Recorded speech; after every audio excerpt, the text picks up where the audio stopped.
खुलुमबाय बेयो बड'लेण्ड इंखं टेलिभिजन दिनै 5 जुलाइ 2022 मंगलबार खालि सानसेनि बरादखौ नोंथांमोननि खाथियाव लाबोदों आं सदानन्द दैमारिया।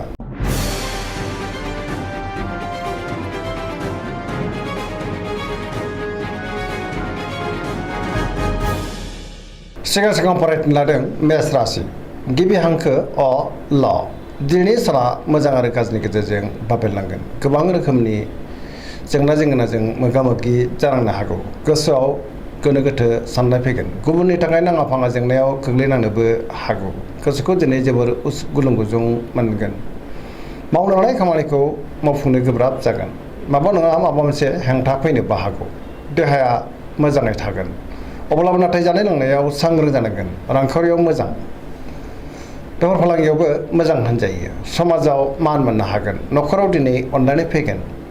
बहाबा हान्थिनो एबा दावबायनो खाबुबो मोननो हागौ। लाइमोनफोरनि गोसोआ दिनै जोबोर रमान्टिक जागोन आरो गावबा गावनि गोसोनि साननायखौ फोरमायलायनो हागोन।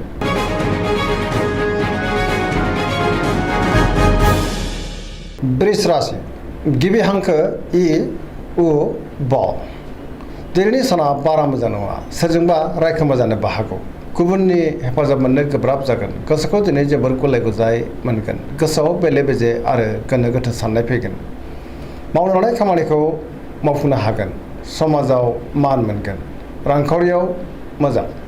मोननो गोनांखौबो दिनै मोननो हागोन। बेफार फालांगियावबो मोजां। लामा सामायाव हान्थियोब्ला सांग्रां जानाया गाहाम। जाब्रबथायनि आसाबो दङ। बहाबा थाङोब्ला जेरावबो सांग्रां जानांगोन। न'खराव बिसि फिसायनि गेजेराव एना एनि फैनोबो हागौ। देहायाबो मोजाङै थां। बहानिफ्रायबा हरखाबै गाज्रि खौरांबो फैनो हागौ। फरायसाफ्रा दिनै फरायनायाव गोसो दुंखांगोन आरो मोजां फिथाइ मोनगोन।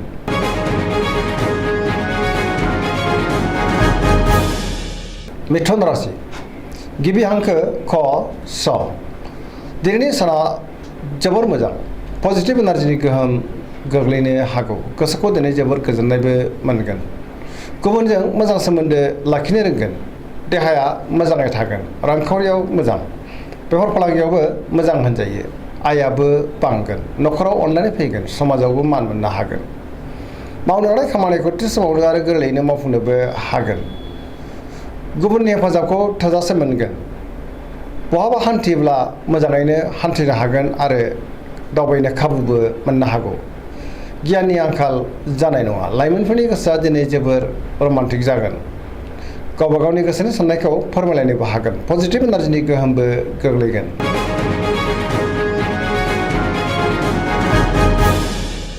गिबि हांखो द ह दिनैनि साना जोबोर मोजां। गोसोखौ दिनै जोबोर गोजोननाय मोनगोन। मावनो लानाय खामानिखौबो थि समावनो मावफुंनोबो हागोन। रांखावरियाव मोजां। बेफार फालांगियावबो मोजां होनजायो। मोननो गोनांखौ दिनै मोननो हागोन। देहाया मोजाङै थागोन। अब्लाबो नाथाय जानाय लोंनायाव सांग्रां जानांगोन। गुबुननि हेफाजाबखौबो मोननो हागोन।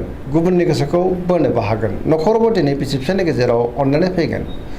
गोसोनि साननायफ्रा जाफुंगोन। समाजावबो बयजोंबो गोरोबनो रोंगोन। लाइमोनफोरनि गोसोआ दिनै जोबोर रमान्टिक जागोन। पजिटिभ एनार्जिनि गोहोमबो गोलैगोन। धोरोमारि बिथिङावबो दिनै गोसो दुंखांगोन।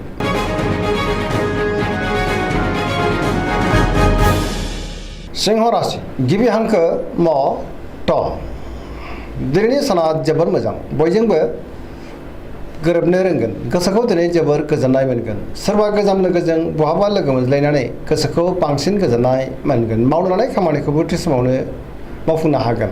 गोसोआ दिनै जोबोर रमान्टिक जागोन। लाइमोनफ्रा गावबा गावनि गोसोनि साननायखौ फोरमायलायनोबो हागोन। रांखावरियाव मोजां। गोबां धोन आरजिनो हागोन।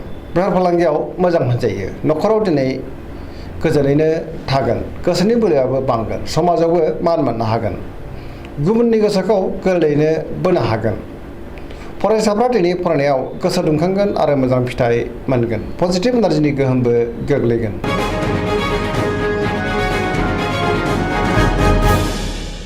कन्या राशि गिबि हांखो प ट दिनैनि साना मोजां आरो गाज्रिनि गेजेरजों बाबेरलांगोन। गोसोआव गोनो गोथो साननाय फैगोन। रांखावरियाव मोजां। बेफार फालांगियावबो मोजां होनजायो। सोरबा गोदान लोगोजों बहाबा लोगो मोनज्लायनो हागौ। न'खराव अनलायनाय फैगोन। फरायसाफ्रा दिनै फरायनायाव गोसो दुंखांगोन आरो मोजां फिथाइ मोननोबो हागोन। लाइमोनफोरनि गोसोआ दिनै जोबोर रमान्टिक जागोन। समाजाव बयजोंबो अनसायजागोन। देहायाबो दिनै मोजाङैनो थागोन। गोसोनि बोलोआ बांगोन। गोसोनि साननायफ्रा दिनै मोगथाङाव जाफुंगोन। बहाबा थाङोब्ला लामा सामायाव सांग्रां जानांगोन। नेगेटिभ एनार्जिनि गोहोमबो गोग्लैनो हागौ।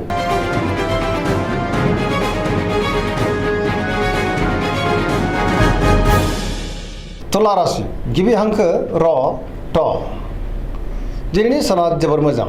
बहाबा दावबायहैनो बा हान्थिनो खाबुबो मोननो हागौ। गोसोखौबो दिनै जोबोर गोजोननाय मोनगोन। गोसोनि बोलोआ बांगोन। गोसोनि साननायफ्रा मोगथाङाव जाफुंगोन। मावनो लानाय खामानिखौ मावफुंनो हागोन। देहायाबो मोजाङै थागोन। गोथों आरो गोग्गो साननो रोंगोन। गियाननि आंखाल जानाय नङा। रांखावरियाव मोजां। मोननो गोनांफोरखौबो दिनै मोननो हागोन। न'खराव बिसि फिसायनि गेजेराव अनलायनाय फैगोन। बिदा फंबायजों मोजां सोमोन्दो थागोन। समाजावबो मान मोनगोन। बेफार फालांगियाव दिनै जोबोर मोजां होनजायो। गुबुननि थाखाय गोबां मोजां खामानि मावनानै होनोबो हागोन। लाइमोनफोरनि गोसोआ दिनै जोबोर रमान्टिक जागोन। फरायसाफ्रा फरायनायाव गोसो दुंखांगोन आरो मोजां फिथाइ मोननोबो हागोन।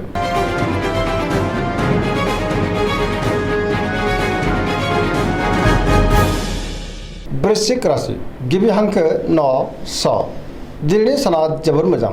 गोसोनि बोलोआ बांगोन। जेरावबो गोसो गुदुं जागोन। लोगोफोरनि हेफाजाबखौबो मोननो हागोन। सोरबा लोगोजों बाख्नायजानोबो हागौ। गोसोआव गोग्गो आरो गोथों साननाय फैगोन। मावनो लानाय खामानिखौबो थि समावनो आरो गोरलैयैनो मावफुंनोबो हागोन। गोसोनि बोलोआ बांगोन। समाजाव बयजोंबो मान होजागोन।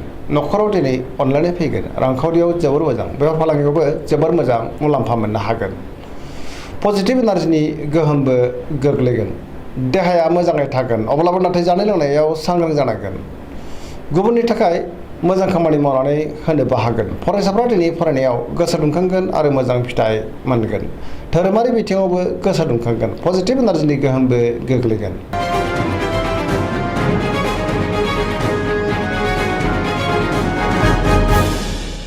धनु राशि गिबि हांखो ध फ भ। दिनैनि साना बारा मोजां नङा। गुबुननि हेफाजाब मोननो गोब्राब जागोन। गोसोआव गोनो गोथो साननाय फैगोन। नेगेटिभ सानगोन। नेगेटिभ एनार्जिनि गोहोमबो गोग्लैनो हागौ। सोरजोंबा रायखोमा जानोबो हागौ। गोसोनि बोलोआ दिनै लोरबां जागोन। गोबां बिथिङाव गोसोखौ दिनै जोबोर उसुखुथु मोनगोन। मावनो लानाय खामानिखौ मावफुंनो गोब्राब जागोन। रांखावरियाव मोजां। अब्लाबो नाथाय खरसायाबो बांगोन। बेफार फालांगियावबो मोजां होनजायो। देहाया मोजाङै थानाय नङा। जानाय लोंनायाव सांग्रां जानांगोन। न'खराव बिमा बिफानि अननाय आरो बोरखौ मोननो हागोन। गुबुना गाज्रि नोजोर होनोबो हागौ। सांग्रां जानाया गाहाम। लाइमोनफोरनि गोसोआ दिनै जोबोर आला खाला जागोन।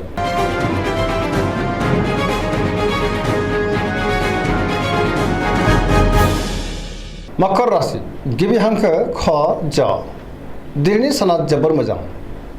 गोसोखौ जोबोर गोजोननाय मोनगोन। बयनिफ्रायबो मोजां खौरां फैनोबो हागौ। देहाया मोजाङै थागोन। गोसोनि साननायफ्रा दिनै मोगथाङाव जाफुंगोन। रांखावरियाव जोबोर मोजां। मोननो गोनांखौ मोननो हागोन। आरजिनाय धोनखौबो दोनथुमनो हागोन। बेफार फालांगियाव दिनै जोबोर मोजां मुलाम्फा मोनगोन। गुबुनजों मोजां सोमोन्दो लाखिनो रोंगोन। सोरजोंबा बाख्नायजानोबो हागौ। मावनो लानाय खामानिखौबो थि समावनो आरो गोरलैयैनो मावफुंनोबो हागोन। पजिटिभ एनार्जिनि गोहोमबो गोग्लैगोन। लाइमोनफोरनि गोसोआ दिनै जोबोर रमान्टिक जागोन आरो गावबा गावनि गोसोनि साननायफोरखौबो फोरमायलायनोबो हागोन। गुबुननि थाखाय मोजां खामानि मावनानै होनो हागोन। धोरोमारि बिथिङावबो दिनै गोसो दुंखांगोन। पजिटिभ एनार्जिनि गोहोम गोग्लैगोन।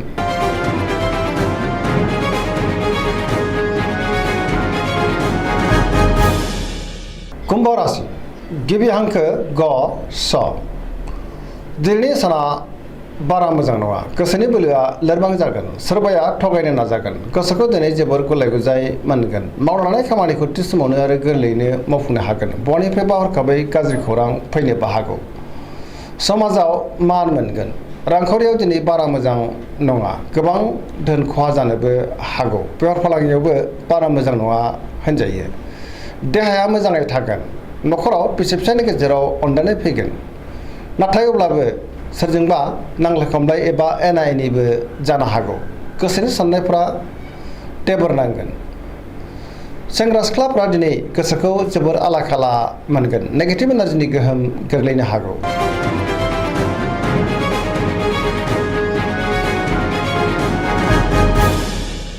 मीन राशि गिबि हांखो ड स दिनैनि साना बारा मोजां नङा गोसोखौ दिनै जोबोर उसुखुथु मोनगोन गोबां बिथिङावनो गोसोखौ गुलाय गुजाय मोनगोन गोसोनि बोलोआ लोरबां जागोन देहाया मोजाङै थागोन रांखावरियाव मोजां बेफार फालांगियावबो मोजां होनजायो न'खराव अननानै फैगोन गुबुननि थाखाय मोजां खामानि मावनानै होनोबो हागोन लाइमोनफोरनि गोसोआ दिनै जोबोर रमान्टिक जागोन आरो गोसोनि साननायखौ फोरमायलायनो हागोन अब्लाबो नाथाय नेगेटिभ एनार्जिनि गोहोमबो गोग्लैनो हागौ सांग्रां जानांगोन।